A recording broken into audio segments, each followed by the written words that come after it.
In our search for lasting happiness, we often look for these really complex, difficult answers. But what if the foundation for a truly good life, for real peace, actually begins with one single profound virtue? Today, we're going to explore some ancient wisdom that points to this very idea, that a truly benevolent heart is the root of everything else. So let's just start with this fundamental question. Where does the path to true happiness actually begin? If we want to cultivate a kind society, if we want to find that sense of harmony we're all looking for, we have to find that very first step. So where do we even start? Well, to cultivate kindness, whether it's in ourselves or in our children, we have to trace it all the way back to its source. We've got to find its root. And when you look at it from that foundational level, the truth often reveals itself with, honestly, stunning clarity. And that truth really starts with a simple observation. Just think about it for a second. If a person doesn't show respect and reverence to their own parents, the two people who literally gave them life, can we really believe they're going to respect anyone else? Is that even possible? Ancient wisdom actually confirms this exact intuition. The classic of Filial Piety, or Hiếu Kính as it's known in Vietnamese, gets straight to the point. It says, to not love one's parents, but to love others, is called a betrayal of virtue. It's seen as a fundamental contradiction in someone's character. The two just can't exist at the same time. Okay, so this might sound a little abstract. Let's bring it down to earth and see how this principle plays out in a real-life scenario. This is a story that really acts as the truest measure of a person's character. So, picture this. A man pursues you with just unwavering dedication for 3 years straight. He's incredibly attentive, he's devoted, he seems to fulfill your every wish. You're hungry late at night, he'll rush out and bring you your favorite food. On the surface, he seems perfect. But then, you discover a crucial detail. In those same 3 years of tireless devotion to you, he has never once shared a simple coffee with his parents. He's never taken them on a trip or shown them anything close to that same level of care. There's this complete and honestly very telling disconnect. So then, one day, he proposes. After everything you've seen, everything you know, should you accept? It's so easy to get blinded by all the romance and attention, but when you take a step back and really look at the root of his character, the answer becomes much, much clearer, doesn't it? And this story just perfectly illustrates the two fundamental motivations that can drive our relationships. Are they built on a solid foundation of gratitude, or are they built on the shifting sands of self-interest? This brings us to this incredibly powerful concept of Hiếu Đạo, the way of filial piety. Now, this is more than just honoring your parents.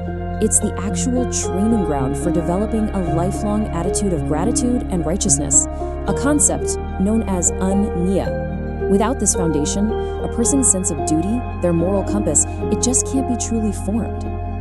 And as you can see, these two paths, they lead to very different places. On one side, you have a life based on gratitude, or ungyo, which is stable and rooted in duty. But on the other, you have a life based on loi hai, which is all about self-interest.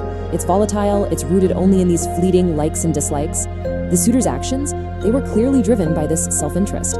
He was pursuing a personal gain, not building a solid foundation. And that's the huge risk. What happens when that perceived benefit isn't there anymore? After marriage, after kids, when looks fade and life gets hard, that benefit can easily flip into what he sees as harm.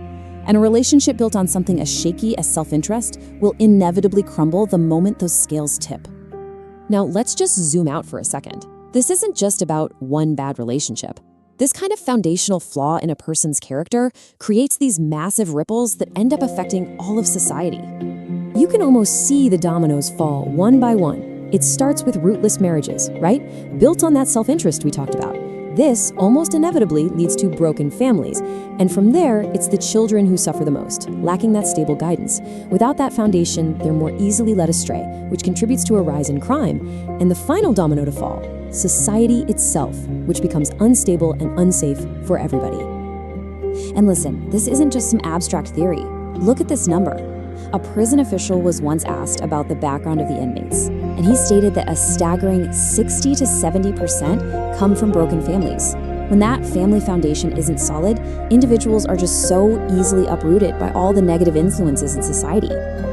So after seeing all these problems, these unstable marriages, broken families, rising crime. We have to ask ourselves, where does all of this come from? It's time we go back to the root of both the problem and its solution. All of these issues, every single one, can be traced back to a single origin. It's what happens when a society forgets to teach Hyo Dao, the way of filial piety, from a very young age. We have, for a long time now, neglected the profound wisdom of the sages on how to properly educate our children. And this brings us to an incredibly profound and crucial insight from Confucius. 夫孝德基本雅，教基所由生养. What this means is, filial piety is the root of virtue, and from it all true education grows. So here's the ultimate takeaway from all this. Filial piety isn't just one virtue among many others. No, it is the fundamental root of all virtue. Without this as the starting point, a person's character, their benevolence, their capacity for a happy life, none of it can be truly cultivated. All real education, therefore, has to begin with Hyo. So once we understand the root, the path forward becomes pretty clear.